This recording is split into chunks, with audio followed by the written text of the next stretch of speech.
This woman had lost her mind. She started tossing things out of the plane, from thousands of feet up in the air, nearly hitting a fishing boat below. But that wasn't even the worst part. Trying to cut the plane's weight, she didn't even spare the people on the plane. She kicked the dead captain right out of the aircraft. Even so, the remaining 5% fuel still wasn't enough to get her back to base.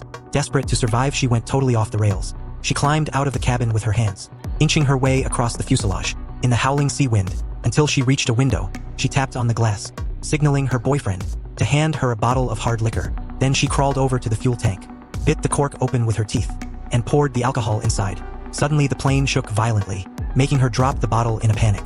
Fighting down her fear, she asked for another bottle and kept pouring, this time with the help of experience. She managed to get several bottles in. She urged her boyfriend not to waste time, but in the rush he messed up, smashed a bottle and jolted the plane.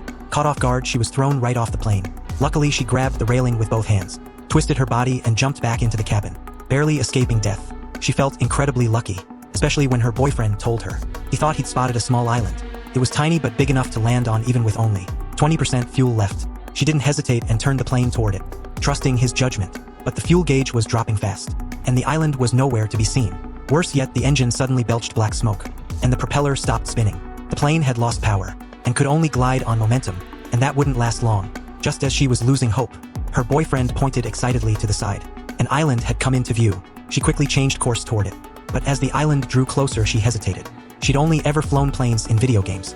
Fighting to keep control, she still crashed into the sea. The plane broke apart right away, and both of them were knocked unconscious. As they sank with the wreckage, she woke up quickly, forced open the hatch, and dragged her boyfriend toward the surface.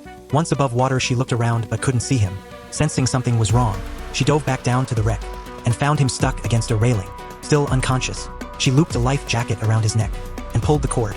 Air rushed into it, yanking him quickly to the surface. Relieved he was safe, she burst into tears. But her joy didn't last long. The tide began to rise, submerging the tiny island. They were left drifting in open water, waiting for rescue. Worse still, blood kept seeping from his wound, attracting sharks. Exhausted and helpless, they clung to each other, hoping for a miracle. Then, she spotted something ahead and let out a loud laugh. A fishing boat was coming near. With the fishermen's help, they were saved. But one has to wonder if those fishermen knew she was the one who'd thrown objects from the sky. Earlier, would they have thrown her back in?